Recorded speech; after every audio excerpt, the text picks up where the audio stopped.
Hello and welcome to the Kids Books, another installment of questions and answers. And this time we have a lot of questions about how to become a pilot in the military. So I've got questions from William, Braden, Samuel, and Cy today. Check it out. Let's start with Cy. What plane would I start with? Answer is you would be starting your training with the T6 Texan. Check it out. I got a nice picture of that right here. Ah, isn't that a beautiful plane? Look at that. We've got no, there. That is a turboprop. It's not a piston engine. It's got a little gas turbine engine. Some people say jet engine, and it's two-seater. It's a two-seater. You see that? That's what almost everybody trains on first in the Air Force and the Navy. And since Marines are kind of part of the Navy, if you want to be a Marine pilot, you would also be training on the T6 Texan. This is the U.S. Air Force One at Shepherd Air Force Base in Texas.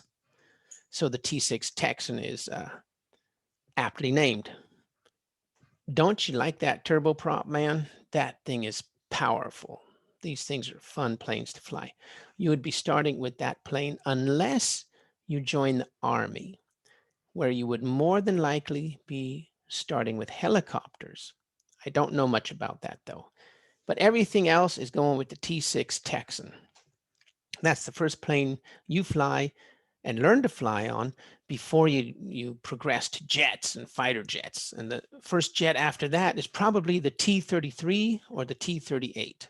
Okay, so before you go to pilot school though, the next question is from Samuel. Do you need a college degree? Yes, you got to go to college first. You got to be an officer to be a pilot in the Air Force, Navy, and Marines, but not in the Army. That's really cool. So in the Army, you can become a pilot faster. That's more than likely going to be a helicopter pilot. So you have to realize that. But that's really cool part about the Army. So otherwise, you must get a college degree, 4 years. And then you join, for example, the Air Force as a lieutenant. Then you have to go to officer school. And then the next question is from William. How hard is it? Well, you got to get a 4-year degree from college. You got to go to officer school. And then you got to do all sorts of extra training like, what's it called? SERE, search and rescue training. You have to do IFF, identify friend or foe training. So in order to learn to fly a plane, it only takes a couple of weeks or a month to be able to fly a plane, land and take off. I don't know what the record is, but let's put it this way. It only takes weeks to learn to fly, okay? But in order to become a pilot, that takes years, and 4 years college and about 2 years in the military, Air Force and Navy with extra classes like the actual flying and then the search and rescue, identify friend or foe. You got to learn to fly at night. They're the best pilots in the world, okay? So you've got at least an extra 2 years of training. So that's 2 plus 4 is 6 years of training before you become a military pilot. Like I said, it doesn't take 6 years to learn to fly a plane, but it takes 6 years to become a pilot if you count college. Okay, another question from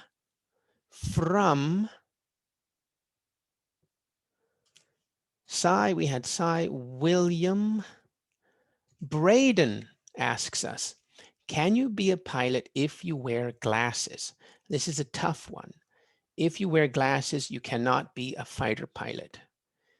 If you wear glasses, however, you can still be a transport pilot, like a C-130 Hercules or a C-17 Globemaster III. That's the plane I built at McDonnell Douglas in Long Beach, California in the 90s.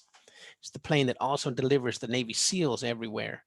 So is that a disadvantage? First of all, you have to ask your recruiter because it depends on how your eyes are corrected. They don't accept everyone into pilot school with glasses. So you really have to talk to your recruiter. However, if you can get corrective lenses, you can still be a transporter pilot. And there's a big advantage to that because that's called a multi-engine rating. When you get out of the services, you have more jobs available to you because the airlines want people with multi-engine ratings, like 4 engines, like the C-17 or the C-130 Hercules. So they actually have an advantage over fighter pilots because fighter pilots only have like 1 or 2 engines. And that doesn't really count as a multi-engine aircraft like in the airlines. And especially since on a fighter aircraft, the engines are so close together, even if they have 2 engines, there's no differential steering. You see, when you do a big airplane with big wings, even if it's only 2, like a smaller Airbus A320, the engines are so far apart that you get differential steering from the thrust of the engines. You can actually steer and yaw the aircraft with the thrust of the engines. Yeah, and this has to be learned. So if you're a transport pilot, you actually have an advantage when you get out of the Air Force or whatever, Navy. Now, of course, if your dream is to be a fighter pilot, then you just can't beat that. So, but don't be discouraged if you have to wear glasses because it's possible that you can still be a pilot. You really have to talk to your recruiter and get the exact requirements so that you don't get disappointed. Remember, my #1 tip when you join the forces is to get a guaranteed job. However, that applies mostly to enlisted people. If you're going to be an officer, I don't think they have guaranteed jobs. You have to ask your recruiter about all this stuff. And if they don't tell you, then just get up and walk out. You don't have to join. Go to a different recruiter. It's their job to get you in the right track. So the right track for Air Force pilot is go straight to college. The Air Force will actually help you and pay you to go to college, not 100%, but enough. And it's called Air Force ROTC. So you go to college and then you go to Officer Training School, OTC. And then if you pass all of the tests, you become a pilot and you go to pilot school. So yes, it is hard to become a pilot because at any way along the way, you might not pass a test. Now, it's not easy to be a pilot. You got to be the best of the best. Military pilots are the best in the world. So it's hard, but you step up to the plate, take the challenge. All right, my friends, I hope I answered your questions. If not, put some more in the comments. And please do upvote and like and hit all those bells and whistles down there. I need all the help I can get. Thank you very much.